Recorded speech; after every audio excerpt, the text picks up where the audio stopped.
Vítam vás všetkých na kanáli Profimakar Autoservice. Dnes sa budeme venovať tejto krásnej Audi A8, ktorá je výnimočná nielen svojím nájazdom, ale aj stavom, v akom sa nachádza. Budeme sa venovať konkrétne motoru a prevodovke. V dnešnom videu si ukážeme, ako z toho auta vyberáme motor, čo bolo treba po týchto rokoch na tom aute servisovať, a odozdám slovo Davidovi, ktorý má taktiež takúto Audi A8 D2.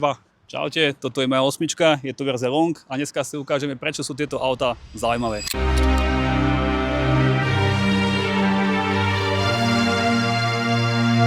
Emergency.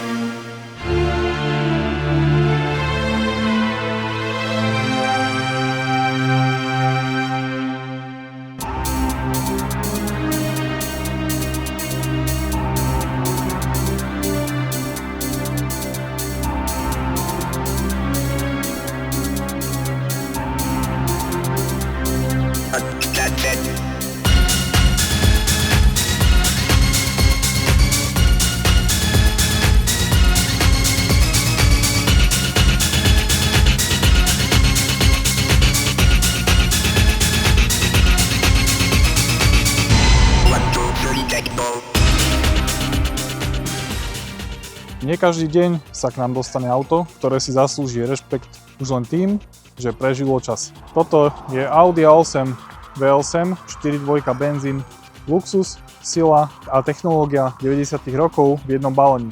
A tento konkrétny kus iba 190 000 km, jeden majiteľ dovezené z Nemecka. Auto si za celý svoj život prešlo prevažne státim v garáži a teraz sa rozhodol nový majiteľ vozidla auto dať zveriť k nám pre rozsiahlejší servis, ktorý mu má predĺžiť život, a rozhodli sme sa natočiť takéto video, v ktorom vám ukážeme, ako takéto auto jazdí, čím všetkým si prejdeme predtým, než toto vozidlo dáme do takého stavu, aby bolo možné na ňom každodenne jazdiť, a ukážeme si aj nejaké skryté veci, ktoré sa dostanú k nám do povedomia pri servise tohto vozidla.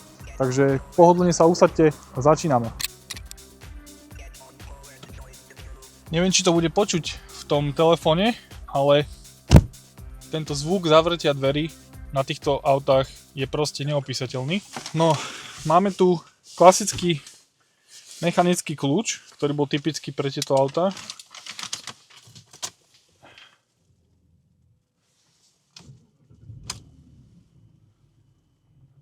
Krásny šepol 8 valca. Takže jedná sa o 4.2 benzín, atmosféru, ktorá má variabilné časovanie ventilov. Ideme sa previesť na testovaciu jazdu, kde si vozidlo preveríme, zistíme, aké má jazdné vlastnosti, ako ide prevodovka, motor. Prvé, čo sme si všimli, svieti nám tu kontrolka ABS, ESP. Robili sme aj diagnostiku na dielni. Všetko nasvedčuje tomu, že podvolantový krúžok neodosiela údaje o uhlovom natočení volantu pre riadiacu jednotku ESP, a z toho dôvodu je ESP a ABS vyradené z funkcie. Druhá vec, čo hneď pri jazde cítim pri jazde nerovnosťami, sú vybité zadné tlmiče. Bola tu vlastne aj nejaká mierna ovalita na brzdových kotúčoch, ale to sa nám jazdou podarilo eliminovať a momentálne aktuálne tie brzdy idú veľmi plynulo. Boli už menené. Čo sme kontrolovali, tak rozvod by tu ešte mal byť, dá sa povedať, že veľmi buď starý alebo ešte pôvodný, lebo nie je vôbec vidieť na tom rozvodovom remeni žiadne znaky, iba nejaký znak, ktorý nevieme prečítať. Takže rozvody sú v otáznom stave, ale nie sú roztrhnuté, ani nie je na nich vidieť extrémne popraskanie. Prevodovka na počudovanie ide veľmi krásne, rádi úplne hladko, ale budeme jej meniť olej a filter. No ostatné, čo sme skúšali, klimatizácia funguje, tempomat tu nefunguje, aspoň čo som kontroloval, tak nejde. Nefunguje, nie. Tempomat nejde. Čo bolo celkom zaujímavé, tak tieto auta mali ešte ako jedny z prvých pneumatické tempomaty, kde pokiaľ nebola škrtiaca klapka riadená elektronicky, ale lánkom, tak bol na nej ešte taký prídavný podtlakový systém, ktorý reguloval otáčky motora. Takže na to sa taktiež pozrieme. No a čo viac povedať, tieto autá sú proste už legendy, veľmi vyhľadávané vozidlá, či už na zahraničných autobazároch, alebo aj na slovenskom trhu. Je to už, dá sa povedať, že začína to byť cenné vozidlo, ktoré je veľmi obľúbeným youngtimerom, a presne takéto kusy si myslím, že treba vyservisovať, odložiť, vyčistiť a jazdiť s ním maximálne tak v nedeľu, v sobotu, aby si človek možno vychutnal to auto, pokiaľ ho má, ale tieto vozidlá treba odozdať ďalším generáciám, ktoré uvidia, aké boli ešte v týchto rokoch 90. kvalitné auta a hlavne pokiaľ sa jednalo o Audi, ktorá mala v 90. rokoch, by som povedal, že veľký nástup oproti konkurencii, hlavne čo sa týka technológií, tak táto A8, keď vyšla v 94., tak to bolo extrémne nadčasové vozidlo. Dnes už je to, ako hovorím, veľmi vyhľadávaný artikel a tie vozidlá sa pohybujú, záleží v akej výbave, v akom stave, ale idú už kľudne od nejakých 10-15 tisíc eur a vyššie, takže pekné kúsky si treba strážiť a nechať si ich, pretože rastie cena vozidla a taktiež sú tieto autá už ojedinelé. Dnes sa už atmosférické motory o takomto obsahu 4.2 vôbec nemontujú, takéto autá dá sa povedať, že už vôbec nebudú. No ale keď sa vrátim späť k tomu servisu, tak ako aj počujete, že to auto na mojom hlase extrémne nadskakuje na zadnej náprave. Je to úplne také húpanie, ako keby ste mali vybité alebo sfúknuté pneumatické tlmiče. To tak nadskakuje. Toto auto nebolo nikdy dodávané s pneumatickými tlmičmi. Sú to klasické pružinové tlmiče. No a náprava je tu vlastne použitá viacprvková, ktorá sa vlastne používala potom už aj v Audi A6, Audi A4.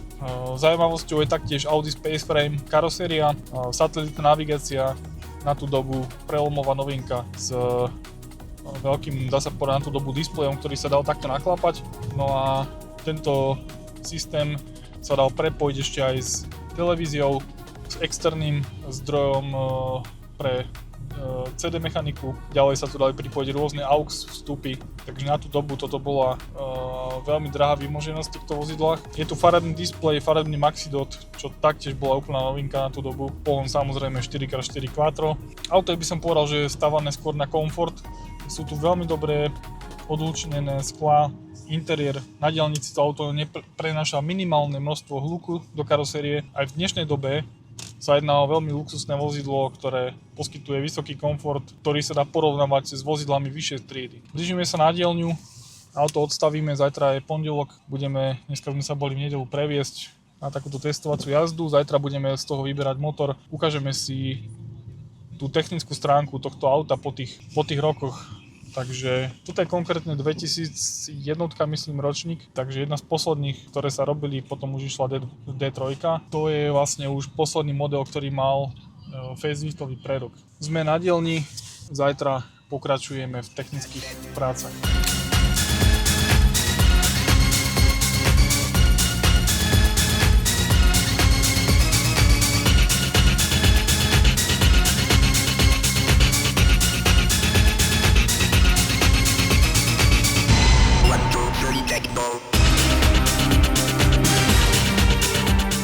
Tak priatelia, motor máme už vonku, ako môžete vidieť nado mnou. Po demontáži motora sme objavili niekoľko viacerých únikov oleja. Taktiež sme našli, že rozvodový remeň, celkovo tie remene, kladky už majú čo to za sebou. Aj keď nemajú toľko najazdené kilometrov, ale vek nepustí, takže budeme meniť kompletne predné rozvody. Čo je dosť veľký problém, tak aj keď by sme veľmi radi chceli, ale je problém vymeniť napínaky napríklad na medzivačkové reťaze, ktoré sú v podstate fungujú ako nastavovače vačkových riadeľov. Je to taký starší mechanizmus, ktorý sa používal pri týchto 4.2, že priamo v napínakoch reťaze je aj nastavovač. Tak tieto sa nedajú vymeniť, nakoľko výrobca už nevyrába ani alternatívu, ani žiadny nový diel, ktorý by bol k dispozícii. Takže tieto napínaky sme zhodnotili, že nebudú možné vymeniť, takže majiteľovi sme teda podnechali výmenu iba tých klasických remeňových rozvodov. Pri štarte nebolo počuť žiadne nejaké extrémne hrkanie reťaze ani nič také, takže bude musieť ostať ten diel, ktorý je v aute. No a čo sa týka ostatných vecí, tak boli tam nejaké poškodenia na výfukovom systéme, netesnosť prevodovky, staré zapaľovacie cievky, sviečky, ešte pôvodné, takže všetky tieto veci budeme meniť. Taktiež určite kvapaliny, ako je motorový olej, prevodový olej, všetky filtre. No a nejakých pár tesnení na motore. Napríklad v strede toho Včka sme si všimli, že je nejaký únik oleja, ktorý sa vlastne prejavoval únikom medzi motorom a prevodovkou, z časti medzi motorom a prevodovkou. Majiteľ si myslel, že to je gufero na prevodovke, ale zistilo sa, že únik oleja ide prevažne z toho Včka, takže budeme sa tomu ešte bližšie venovať. No a v podstate motor nemá žiadne také vizuálne ďalšie veci, ktoré by sme na ňom boli nútení riešiť. Čiže ďalšie zábery nám ukážu, čo všetko obnáša takýto servis a pozrieme sa na to, ako takýto servis prebieha.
Tu môžete vidieť, ako vyzerá motor, ktorý je už po servise. Začneme asi tým, čo bol najväčší problém, tak boli úniky oleja. Pod týmto sácím systémom, kompletne pod týmto sáním sa nachádza olejový chladič, respektíve výmenník, ktorý bol, čo sa týka tesnení, na to, že to má svoj vek, tak bol netesný, takže bolo nutné pretesniť tento výmenník. Čo je veľká zaujímavosť, tak ten výmenník vlastne pustil olej do tejto zadnej časti medzi motorom a prevodovkou a potom cez taký výpustný kanál, ktorý je na to určený, keď vám začne tiesť voda alebo olej odtiaľ, tak sa dostal ku hydromeniču a pri hydromeniči to stekalo dole medzi motorom a prevodovkou a majiteľ si myslel, že vlastne netesnosť je v prevodovke, ale reálne to spôsoboval výmenník.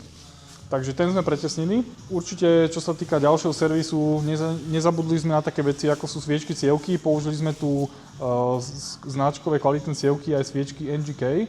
Sviečky boli už vo veľmi zlom stave, oddelovala sa anoda, vlastne tá vrchná izolačná časť a bolo skôr či neskôr zrejme, že by sa vlastne tá sviečka rozpadla a mohla by spadnúť do motoru, poškodiť válce alebo piesty. Takže bolo to za 5 minút 12. Čo sa týka tesnosti vík ventilov, tak tam išli nové úplne tesnenia, kompletne na obidve víka. Ďalej tu máme, keď prejdem na túto stranu, je tu celkom dobre vidieť, použili sme sem nový klimakompresor Denso, pretože ten pôvodný klimakompresor sme merali a ten tlak, ktorý mal dávať, bol asi polovičný. Takže klima teraz pôjde na plný výkon vďaka tomuto kompresoru. Čo majiteľ požadoval a nechcel platiť za nové silom-bloky, tak on si doniesol svoje vlastné silom-bloky motora, že tie sú síce použité, ale v lepšom stave ako tie, čo tam mal. Pripomínam, len tie silom-bloky stáli okolo nejakých 2000 €, takže je nerentabilné dávať tam úplne nové, takže majiteľ si zohnal takto používané, ale v dobrom stave. Celkom problém je, čo sa nám stalo pri týchto D2 väčšinou, je problém s dielmi, lebo toto sú už dosť staré auta na to, aby sa vyrábali diely a aby výrobca naskladňoval a držal skladom tieto diely. Proste sú nejaké, ktoré sa vypredajú, tak už bohužiaľ, jednoducho musíte zháňať buď použité, alebo v nejakých súkromných skladových zásobách. Čo sa týka prednej časti motora, tak tu sme dali úplne novú rozvodovú sadu od firmy Contitech Continental, všetky kladky, remeň pre pohon vačkových riadeľov, takisto všetky kladky, vodné čerpadlo išlo nové a taktiež sme použili nový remeň Continental pre pohon klimakompresora a alternátora. Sú tu samozrejme nové kladky a taktiež tu môžete vidieť alternátor od firmy Bosch, ktorý išiel taktiež nový, pretože ten starý alternátor už tiež svojím vekom mohol kedykoľvek zlyhať, takže sme nečakali na to, aby odišiel majiteľovi, chce to mať v 100% stave a ten pôvodný alternátor, ktorý tam bol, tak mal už vydreté uhlíky a bolo cítiť na ložiskách, že nie je to proste 100%, takže sme nerobili žiadny repas, ale kompletne nový alternátor. No ďalej takisto tu vidíme hydraulický silom-blok motora, ten je tiež nový, respektíve používaný, ale je vymenený za originálny používaný diel, ktorý si doniesol majiteľ. No a celkom zaujímavosť je ten výfukový systém, ktorý je tu riešený, takže vlastne máte tu dva rady katalizátorov, je tu vlastne táto časť katalizátora a táto väčšia časť katalizátora. Tento katalizátor je vidieť na prvý pohľad, že je nový, je menený, lebo vidno odlišnosť zafarbenia toho kovu na tejto a tejto strane, takže v minulosti bol menený, ale katalizátory sú v poriadku, nie sú prepálené, ťažko povedať, možno, že v minulosti bol tento katalizátor poškodený, buď prepálený, alebo niečo s ním bolo, takže ho niekto, ešte majiteľ v Nemecku, prvý majiteľ to menil. No a prevodovku sme teda pretesnili, vymenili sme gufera na prevodovke, vymenili sme tam v podstate tesnenia, ktoré boli potrebné presne z toho dôvodu, nie toho nájazdu, ale toho času, ktorý opotrebúva gumené a plastové veci, takže hlavne tieto tesnenia sú nové a zase vydržia niekoľko desiatok rokov, tak aby tesnili. Viac menej máme hotovo. Ten motor nebol vôbec treba rozoberať, piesty, ani válce sme vlastne skontrolovali kamerou, neboli absolútne vôbec poškodené. Kompresie 12 barov, úplne skvelé, takmer 12 barov všetky válce. No a pár netesností, nejaké oleje, veci, spotrebný materiál, ako sú sviečky, cievky, plus nejaké silom-bloky, rozvody, alternátor, klimakompresor a myslím si, že to auto bude robiť radosť majiteľovi ešte niekoľko desiatok rokov a uvidia vlastne, alebo odložili aj pre ďalšie generácie, ktoré majú možnosť potom vidieť, v akých autách sa jazdilo v 90. rokoch, lebo naozaj toto auto je v výnimočnom stave, je naozaj veľmi pekné a zachovalo je vo veľmi dobrej kondícii. A v dnešnej dobe už tieto youngtimery naozaj začínajú dávať význam a vidím, že si to veľa ľudí kupuje a majú to ako také víkendové jazdenie, čo veľmi podporujem a som rád, že sa nájdú takíto ľudia, ktorí si tieto auta takto vyservisujú a odložia ho pre ďalšie generácie. V ďalšom zostrihu si už pozrieme, ako pôjde tento motor do auta, späť tam kam patrí a budeme sa venovať potom ešte oprave ABS a ESP systému, ktorý si pozrieme v ďalšom zostrihu taktiež. No a následne, keď všetko bude tak, ako má, vymeníme kvapaliny a s autom pôjdeme veľmi radi na testovaciu jazdu, kde vlastne skontrolujeme, či všetko, čo sme spravili a overíme si, či všetko, čo sme spravili, odstránilo tieto problémy a či je všetko správne.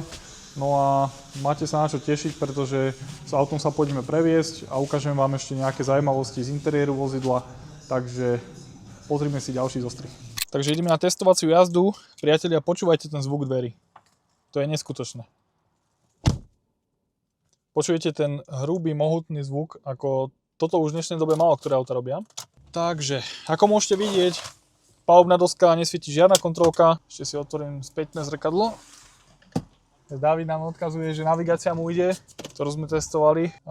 Zaujímavé, že tieto navigácie v podstate už sú viac menej, čo sa týka funkčnosti k ničomu. Ak sa mýlim, tak ma poopravte kľudne, ale neviem o tom, že by sa tu robili nejaké novšie typy alebo novšie verzie map, takže aj keď nájdete nejaké CDčko, ktoré obsahuje možno tak Nemecko, tak je vám to k ničomu, lebo viem, že ten Telematik nevydával novšie verzie, ako sú nejaké 2005, myslím, maximálne. Kľudne ma poopravte, ak sa mýlim, ale myslím, že je to tak. Toto auto konkrétne teraz sme riešili či už po motorickej stránke, ale po elektronickej stránke. Dávali sme tu do poriadku naklapanie svetlometov, taktiež sme tu dávali do poriadku ABS-ko. ABS-ko mal problém s tým, že v podstate nešlo ani ABS-ko, ani SP-čko. A bolo to kvôli tomu, že bol poškodený podvolantový krúžok, čo bola celkom klasika pri týchto autách. No a SP-čko tiež z toho dôvodu nešlo, pretože podvolantový krúžok spolupracuje aj s ABS-kom, aj s SP-čkom, takže po výmene tohto krúžku sme museli urobiť kódovanie, čo tiež s novšou diagnostikou, ako je odísť z novšej verzie, vôbec nešlo, takže museli sme použiť starý VAS, kde sme to vlastne skodovali. Urobila sa adaptačná jazda a funguje nám aj ABS, aj SP-čko. Urobili sme základné nastavenie, opravili sme kontakty pre naklapanie svetiel, to taktiež funguje. Čiže čo sa týka elektroniky, je tu všetko funkčné. Úplne všetko som skúšal, či už strešné okno, pamäťové sedačky, spolujazdec, vodič, všetko ide. Prevodovke sme teda riešili novú náplň, nový filter, v motore sme riešili taktiež všetky nové náplne. Robili sme tam rozvody, pretesňovali sme motor, vodná pumpa, štarter, alternátor, kompresor klimatizácie, všetky tieto veci boli spravené. No a menili sme taktiež aj predné rozvody, remeň pre alternátor a tieto veci, ktoré podliehajú opotrebením, jednak už či už časom, alebo aj nájazdom. Auto má síce len 193 000, na to ale, že to auto najazdilo tých 193 000 za niekoľko desiatok rokov, tak je to veľmi málo a musím povedať, že takto peknú A8 som veľmi dlho nevidel a kľudne budem rád, ak ma niekto prekvapí a uvidím možno ešte v lepšom stave takúto osmičku, ale musím povedať, že auto ide veľmi krásne. Čo sa týka chodu motora, či už radenia prevodovky, funkčnosti toho displeja, idú tam všetky pixely, nie je vypadaný žiadny z tých pixelov, taktiež tu úplne v pohode funguje, všetky tlačítka, vyhrievanie, všetko je tu v nedotknutom, naozaj čistom, originálnom stave. Mám z toho radosť aj za toho majiteľa, lebo nakoľko tie autá opravujeme, tak musíme nejakú dobu ich aj testovať. No a s týmto autom som najazdil približne nejakých 300 km a musím povedať, že vôbec by mi nevadilo, keby mám takéto auto aj na denné používanie. A v dnešnej dobe úplne v pohode drží krok aj s modernými autami a poskytuje komfort moderných aut. To vozenie na tom aute, aj keď možno tá spotreba a musím odhľadnúť od nejakých tých novších technológií, ktoré nemáme tu samozrejme Android Auto a takéto hlúposti nových aut, ale úplne človek sa preniesie do tých 90. rokov, kde ešte tej techniky v podstate nebolo tak veľa, aj keď tu bola, tak to bolo na takom jednoduchom tlačítkovom princípe, to sa mi veľmi páči, žiadne dotyky, ale všetko je originál na tlačítkach, preto je tu tých tlačítek tak veľa. Auto bude robiť majiteľovi ešte veľmi dlho radosť, myslím si, že možno, že aj jeho deťom.